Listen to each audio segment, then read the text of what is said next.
వైద్య చరిత్రలో ప్రధానమైన ఘట్టాలు రెండు. ఆ రెండు ఘట్టాలు కూడా చెప్పాల్సి వస్తే, ఒకటి వ్యాధికి సంబంధించినటువంటి ఘట్టం, రెండోది ఔషధాలకు సంబంధించిన ఘట్టం. ఏమిటి వాటి యొక్క ప్రాధాన్యత అంటే, చాలా రోజుల పాటు అనాగరికంగా ఉన్నప్పుడు ప్రజలు వ్యాధులు, దెయ్యాలు, దేవతలు అంటే వీళ్ళెవరో కనపడిన మనుషులు కొంతమంది ఉన్నారు కదా, మనం పూజించేవాళ్ళు లేదా మనం వేధించేవాళ్ళు. ఆ దెయ్యాలు, దేవతల సంబంధంగా వ్యాధులు వస్తున్నాయి అనేటువంటి అంశాన్ని, అది తప్పు. మనం శాస్త్రీయంగా ఆలోచించాలి. మన అలవాట్లు, మన ఆహారం, వీటికి మూలంగా మనకి వ్యాధులు వస్తున్నాయని చెప్పి శాస్త్రీయ దృక్పథం వైపు మళ్లించాడు హిప్పోక్రటిస్. అందువల్ల ఆయన మనకు ఈ వైద్యానికి సంబంధించినంత వరకు ఫాదర్ ఆఫ్ మోడర్న్ మెడిసిన్, ఆధునిక వైద్య పితామహుడు హిప్పోక్రటిస్, క్రీస్తు పూర్వం 5వ శతాబ్దం వ్యక్తి. ఇది మొదటి ఘట్టం. రెండో ముఖ్యమైన ఘట్టం ఏంటంటే ఔషధాలకు సంబంధించినటువంటి ఘట్టం. ఈ ఔషధాలకు సంబంధించిన ఘట్టం ఏమిటి అంటే, మనం ఔషధాలు వాడేటప్పుడు ఆ ఔషధాన్ని సూత్రబద్ధంగా వాడాలి. ఆ ఔషధం యొక్క ధర్మాలు మనకు చక్కగా తెలియాలి. ఔషధాన్ని ప్రయోగించబోయే ముందు ఔషధ యొక్క ధర్మాలని మనం రాబట్టి తర్వాత ప్రయోగించాలి. ఔషధాలని ధర్మాలు తెలుసుకోవాలంటే, వాటిని మనం ప్రయోగించాలి అంటే ఎవరి మీద ప్రయోగించాలా? ఆరోగ్యవంతులపైన ప్రయోగించాలి. ఆరోగ్యవంతులపైన ప్రయోగిస్తే ఆ ఔషధం ఏ లక్షణాలనైతే, ఏ అవలక్షణాలను అనుకోవచ్చు, ఏ అవలక్షణాలనైతే ఉత్పత్తి చేస్తుందో ఆ వ్యక్తిలో, ఆ అవలక్షణాలు ఉన్నటువంటి రోగికి ఈ ఔషధాన్ని వాడవలను అని చెప్పింది హ్యానిమన్. అంటే ఒక రకంగా శాస్త్రీయమైనటువంటి ఆలోచన వైద్య రంగంలో మొట్టమొదటిగా ప్రవేశించింది హిప్పోక్రటిస్. ఔషధాలని ప్రయోగాత్మకంగా రుజువు చేసి వాటి ధర్మాలను మనం నిర్ధారించి ఆ ఔషధాలను వాడుకోవాలి అని చెప్పినటువంటి వ్యక్తి హ్యానిమన్. ఇది గుర్తుపెట్టుకోవాలి. అందువల్ల మీరు హ్యానిమన్ కనిపెట్టినటువంటి హోమియోపతి వైద్య విధానం శాస్త్రీయత, అంతకుముందు శాస్త్రీయత లోపించింది. ఏది ఔషధాలు ఉపయోగించే విధానం పట్ల శాస్త్రీయత లోపించింది. ఈయన శాస్త్రీయత ప్రవేశపెట్టాడు. స్వయంగా తన పైన కొత్త ఔషధాలను 100 వాడి ఆ 100 ఔషధాలు మనకు ప్రవేశపెట్టి వైద్య విధానాన్ని, అంటే ఔషధ జ్ఞానాన్ని శాస్త్రీయ పద్ధతుల్లో నిలబెట్టినటువంటి వ్యక్తి హ్యానిమన్. ఈ ఇద్దరు వ్యక్తులను మనం ఎప్పుడూ గుర్తుపెట్టుకోవాల్సినటువంటి వ్యక్తులే. ఈ హోమియో ఔషధాలు మనం అనగానే మన సాధారణంగా మనకు ఎదురయ్యేటువంటి వ్యాధి, ప్రతిరోజు ఉన్నటువంటి వ్యాధి జలుబు. ఎవరికైనా రావచ్చు, ఎప్పుడైనా రావచ్చు, వాతావరణం సరిపడక రావచ్చు.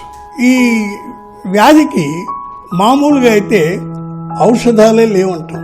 దీనికి ఒక సామెత ఉంది, cold treated is cured in 2 weeks, cold untreated is cured in 14 days. మందు తీసుకుంటే 2 వారాల్లో తగ్గుద్ది కోల్డ్, మందు తీసుకోకపోతే 14 రోజుల్లో తగ్గుద్ది. అంటే అర్థం ఏంటి? దీని మీద పనిచేసే ఔషధాలే లేవు అని. కోల్డ్ మీద, కోల్డ్ వైరస్, బ్యాక్టీరియా వ్యాధి కాదు, అది వైరస్ ట్రీట్మెంట్. వైరస్కి ఇంకా యాంటీబయాటిక్స్ లేవు, అందువల్ల కోల్డ్కి ఔషధాలే లేవు అంటారు. ఆ కోల్డ్కి ప్రత్యేకమైన ఔషధాలు హోమియోపతిలో ఉన్నాయి. ముందు లక్షణాలు తీసుకోండి. కోల్డ్ లక్షణాల్లో మొట్టమొదటిగా ముక్కు కారుతుంటుంది, కళ్ళమ్మట నీళ్లు వస్తాయి, ఒక్కోసారి అంగిట్లో కూడాను మన డ్రిప్ అవుతూ ఉంటుంది, ఈ కోల్డ్ ఫ్లూయిడ్, తర్వాత తుమ్ములు, తర్వాత నోస్ బ్లాక్, ముక్కులు దిబ్బడేసినట్టు బిగిసిపోతాయి.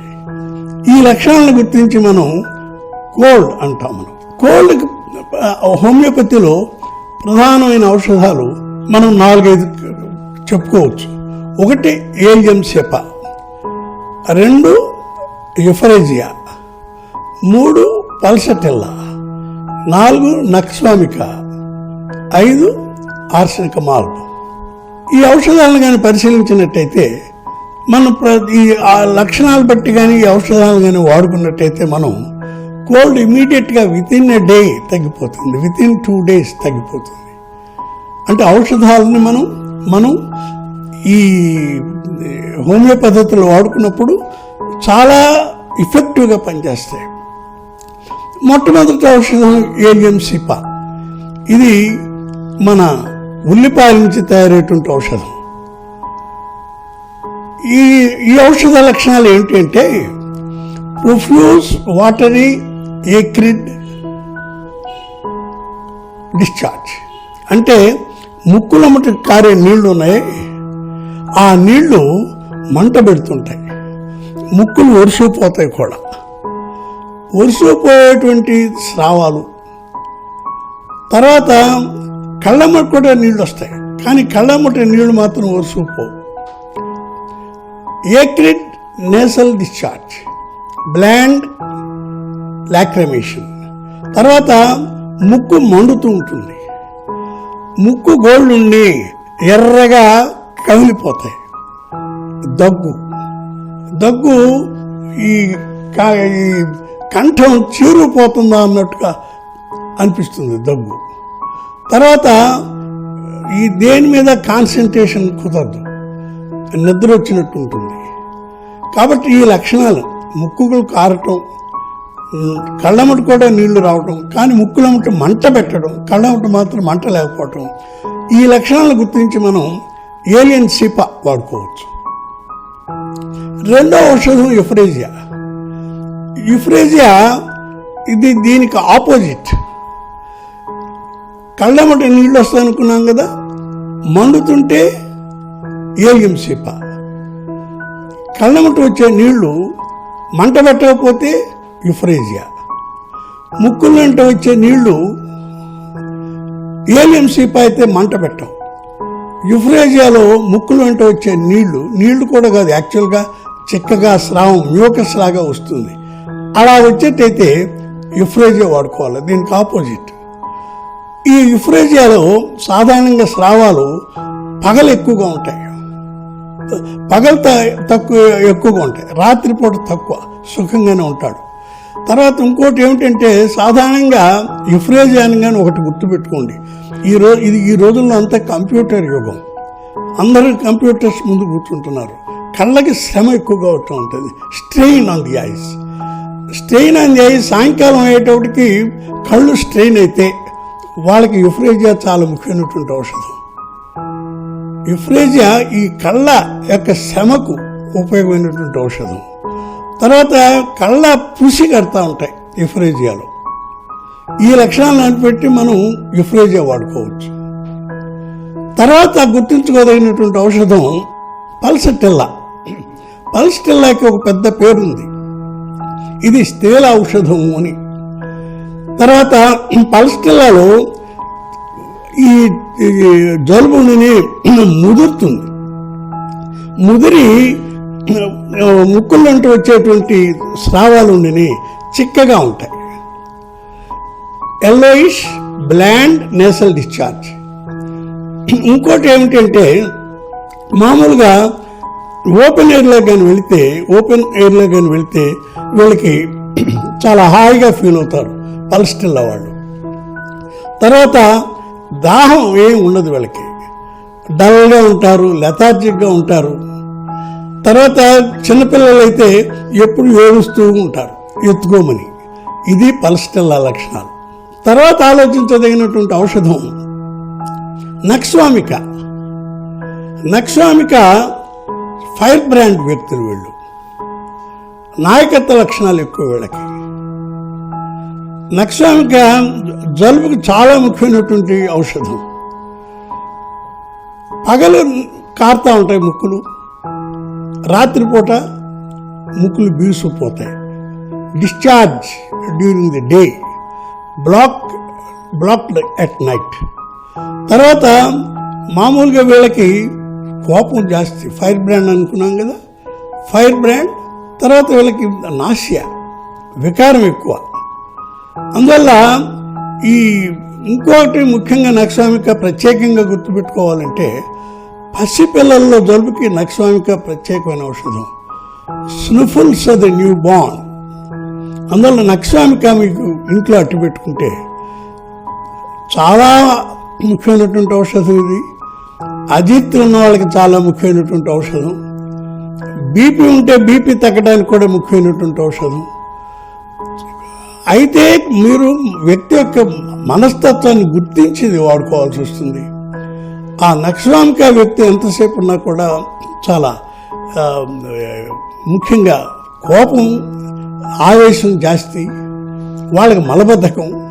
నక్సామిక మలబద్ధకంలో కూడా తమాషా మలబద్ధకం. అది ఏమిటి మలబద్ధకం అంటే, వెళ్తారు, మోషన్ అవుతుంది కానీ సాఫీగా కాదు, వస్తారు, మళ్ళీ వెళ్ళాలనిపిస్తుంది, మళ్ళీ వెళ్తారు, మళ్ళీ అవుతుంది, సాఫీగా కాదు.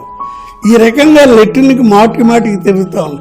తర్వాత ఆలోచించదగినటువంటి ఔషధం ఆర్సెనిక్ మాల్బ్. ఇది చాలా ముఖ్యమైనటువంటి ఔషధం జలుబుకి. వీళ్ళకి ఏమిటంటే ముక్కులు కారుతుంటాయి, తుమ్ములు ఎక్కువ. తర్వాత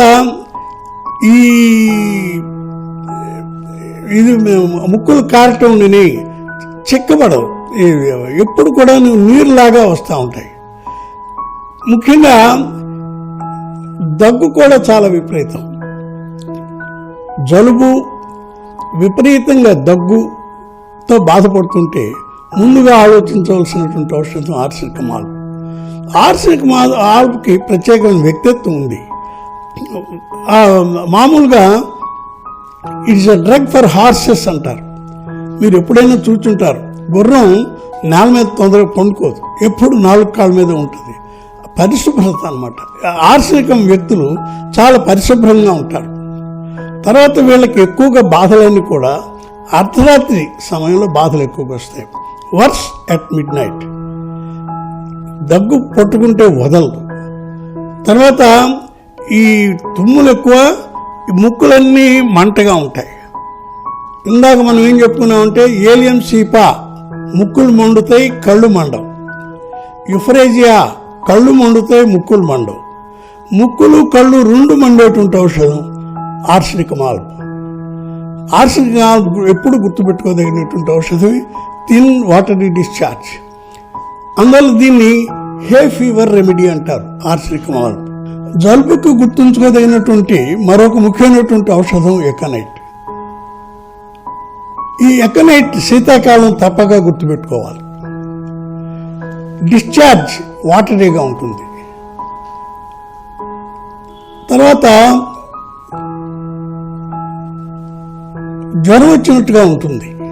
ఇది తప్పక ఇంట్లో అట్టు పెట్టుకోవచ్చు. పిల్ల పెద్దలకి అందరూ కూడా ఈ ఔషధం ఉపయోగమైనటువంటి ఔషధం.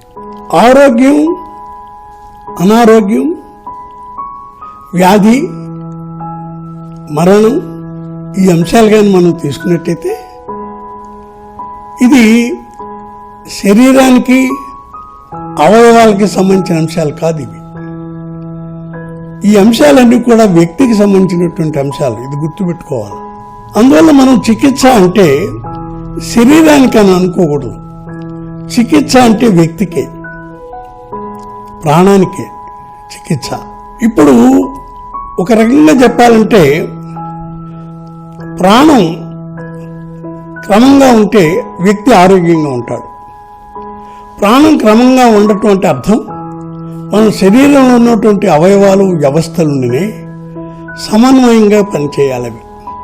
ఇప్పుడు మనకి శరీరంలో మనకి నాడీ మండలం ఉంది, అలాగే ఈ గుండె రక్త ప్రసరణ ఉంది, అలాగే జీర్ణావయవాలు ఉన్నాయి, శ్వాస అవయవాలు ఉన్నాయి. ఈ అవయవాలన్నీ కూడాను సమన్వయంగా పనిచేస్తే మనకు ఆరోగ్యం. సమన్వయంగా పనిచేస్తున్నాయంటే అర్థం ఏంటంటే ఈ మన లైఫ్ ఫోర్స్ ప్రాణముని క్రమంగా పనిచేస్తున్నది అని అర్థం. అంటే ఆరోగ్యం అనారోగ్యం వ్యాధులకి ప్రాణమే ఆధారం కానీ అవయవాలు కాదు. మీకు ఇంకొక చిన్న ఉదాహరణ చేస్తే అర్థమవుతుంది. మీరు డాక్టర్ దగ్గరికి వెళ్తారు, ఏవో కొన్ని బాధలు చెప్తారు, ముందు పరీక్షలు చేయించుకోండి తర్వాత మీకు వైద్యం చేస్తాను అంటారు డాక్టర్ గారు. పరీక్షలు రాసిస్తారు, వెళ్తారు, చేయించుకుంటారు, తీసుకొస్తారు.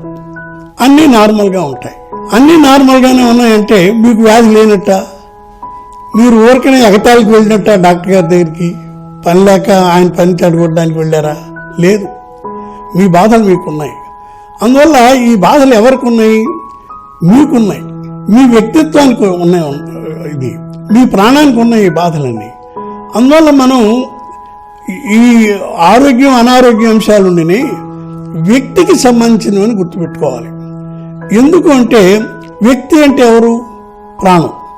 ప్రాణం ముఖ్యంగా మన అవయవాలన్నిటిని కూడా సమన్వయంగా పనిచేసేట్టుగా చేసేది ప్రాణమే.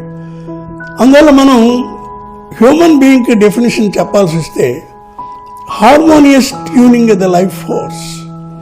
ప్రాణం సక్రమంగా ఉంటే వ్యక్తి, ఆ ప్రాణం కానీ సక్రమంగా లేకపోతే వ్యాధి, ఆ ప్రాణం కానీ యాబ్సెంట్ అయితే ప్యూనుగా వ్యక్తి కాదు ఆయన. అందువల్ల మీరు సమన్వయత, ప్రాణశక్తి యొక్క సమన్వయత ఆరోగ్యం, సమన్వయత లోపం వ్యాధి అనే విషయాలు తప్ప గుర్తుపెట్టుకుని మనం వ్యవహరించాల్సి ఉంటుంది. ఔషధాలు కూడా దాని ప్రకారంగానే ఎంపిక చేసి వాడుకోవాల్సి ఉంటుంది. ఇప్పుడు గొంతు నొప్పే తీసుకోండి. గొంతులో నొప్పి అనగానే సోర్ థ్రోట్ అని మనం నిర్ధారణ చేస్తారు. ఇక్కడ గొంతు నొప్పి వచ్చినప్పుడు ప్రత్యేకమైన లక్షణాలు ఏమిటంటే గొంతులో నొప్పితో పాటు ఆహారం మింగుతుంటే పెయిన్ వైల్ స్వాలోయింగ్, దగ్గు ఉండవచ్చు, జ్వరం తోడు కావచ్చు, తర్వాత గొంతులో మ్యూకస్ జిగురు కూడా కూడుకుంటుంది. ఈ లక్షణాలన్నీ కూడుకున్నప్పుడు సోర్ థ్రోట్ అంటాం. దీంతో పాటు టాన్సిల్స్ కూడా వాచి ఉండొచ్చు. టాన్సిల్స్ వాచి ఉండొచ్చు, వాచి ఉండకపోవచ్చు. అందువల్ల సోర్ థ్రోట్కి మనం హోమియోపతిలో ప్రత్యేకమైన ఔషధాలు ఉన్నాయి. ముందుగా ఆలోచించదగినటువంటి ఔషధం బెలడోనా. బెలడోనాలో మీకు గుర్తుపెట్టుకోవాల్సినటువంటి లక్షణాలు ఏంటంటే sore throat good, sudden onset. నిన్న బాగానే ఉన్నాడు, ఈరోజు సోర్ థ్రోట్ వచ్చింది. ఎందుకని రాత్రి డిన్నర్లో ఏ ఐస్ క్రీమో ఏదో తిని ఉంటాడు, వచ్చేసి ఉంటుంది. గొంతులో కానీ చూచినట్టయితే ఎర్రగా కంజెషన్ ఉంటుంది, జ్వరం కూడా ఉండొచ్చు, గొంతులో మంట ఉండొచ్చు, తర్వాత నాదుగా నొప్పి ఉంటుంది థ్రోట్లో, జ్వరం పెచ్చుగా ఉండి 102, 103 ఉండి కూడా దాహం ఉండనే ఉండదు. అందువల్ల మీకు సడన్ ఆన్సెట్, గొంతు నొప్పి, గొంతు ఎర్రగా ఉండటం, జ్వరం ఉండటం, తర్వాత దాహం లేకుండా ఉండటం, ఇది బెలడోనా వ్యక్తికి ప్రత్యేకమైన లక్షణాలు. బెలడోనా వాడుకోవాలి ఈ వ్యక్తి. తర్వాత గుర్తుంచుకోదగినటువంటి ఔషధం ఫాస్ఫరస్. ఫాస్ఫరస్ వ్యక్తికి ఎందుకు వచ్చి ఉంటుంది గొంతు నొప్పి బాధ అంటే ఏ ఐస్ క్రీమో తినుంటాడు, ఐస్ కోల్డ్ వాటర్ తాగుంటాడు. ఆ వ్యక్తికి ఫాస్ఫరస్ ఆలోచించాల. తర్వాత ఇంకోటి కూడా ఉంటుంది, దాహం ఎక్కువ. ఫాస్ఫరస్ వ్యక్తులకి దాహం ఏ నీళ్లు కావాలా? బాగా ఐస్ వాటర్ కావాలా వాళ్ళకి. దానితోడు వాళ్ళకి ఒక రకమైనటువంటి వీక్నెస్ కూడా ఉంటుంది. తర్వాత గొంతు బొంగురు పోతుంది. గొంతు బొంగురు పోయింది కదా, గొంతు కూడాను ఇన్ఫ్లమేషన్ ఉంది కదా అని అనుకుంటే నొప్పి లేదు. నొప్పి లేని తనం, పెయిన్లెస్నెస్ ప్రత్యేకంగా ఫాస్ఫరస్ వ్యక్తుల యొక్క ప్రత్యేక లక్షణం. వాళ్ళకి ఐస్ క్రీమ్ చాలా ఇష్టం, ఆహారం కూడాను బాగా మసాలా అవన్నీ ఉండాలా. ఈ లక్షణాలు గుర్తుపెట్టుకుని మనం ఆ వ్యక్తులకు ఫాస్ఫరస్ వాడుకోవాలి. తర్వాత గుర్తుపెట్టుకోదగినటువంటి ఔషధం హెపార్ సల్ఫ్. హెపార్ సల్ఫ్ వీళ్ళకి వాళ్ళు వ్యక్తులకి చలిగా ఉంటుంది, చల్లదనాన్ని భరించలేరు. ఎప్పుడు కూడా వాళ్ళకి వామ్ డ్రింక్స్ కావాలా, వేడివేడి ద్రవ పదార్థాలు ఏదైనా తీసుకుంటే వాళ్ళకి కాఫీ టీ ఏదైనా సరే వేడిగా ఉండాలా. తర్వాత వాళ్ళ కఫం వస్తుంది కదా, మరి గొంతులోంచి కఫం వస్తే ఎల్లో పసుపచ్చగా ఉంటుంది. తర్వాత చలిగాలి కానీ చల్లదనం కానీ బొత్తిగా సరిపడదు. ఈ హెపార్ సల్ఫ్ వ్యక్తులకు ఉన్నారే చాలా కోపిష్టి వాళ్ళ వ్యక్తులు, ఇరిటబుల్, వెరీ యాంగ్రీ.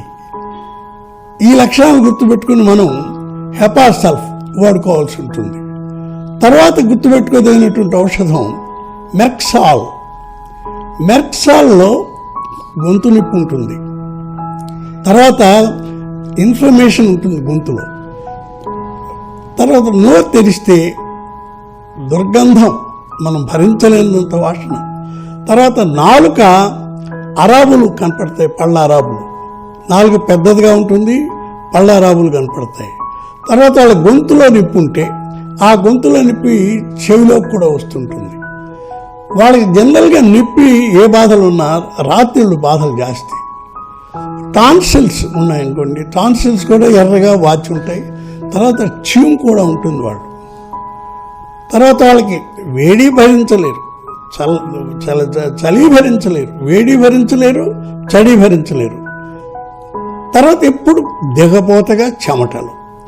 ఈ లక్షణాలు గుర్తుంచుకుని మెర్క్సాల్ వాడుకోవాలి. తర్వాత ఔషధం ఫైట్లలక్క. ఈ ఫైట్లలక్క ఇది మామూలుగా కోల్డ్ వెదర్, చల్లటి వాతావరణంలో వాళ్ళకి గిట్టదు. థ్రోట్ పెయిన్ ఉంటుంది. తర్వాత గ్రంథులు కూడా వాచి ఉంటాయి, మెడలో గ్రంథులన్నీ కూడా వాచి ఉంటాయి. తర్వాత ఏదో ఊస్తే అది జిగురు, నీళ్లు పెట్టి కొట్టినా కానీ ఆ జిగురు వదలదు. Tough stringy mucus. పేషెంట్కి ఒక చోట కుదురుగా ఉండలేడు, అటు కదలటం ఇటు కదలటం, అటు వెళ్ళడం ఇటు వెళ్ళటం. తర్వాత వీళ్ళకి ఏదన్నా బట్టలు కానీ జారిపోయినా కానీ సిగ్గుండదు, అట్లాగే తిరుగుతూ ఉంటుంటారు. నొప్పులు ఉండి ఈ కాసేపు ఇక్కడ నొప్పి ఉంటుంది, కాసేపు ఇక్కడ నొప్పి ఉంది అన్నట్టు నొప్పులు మారుతూ ఉంటాయి. Shooting pains. ఇది ఫైటల్ యొక్క ప్రత్యేక లక్షణాలు.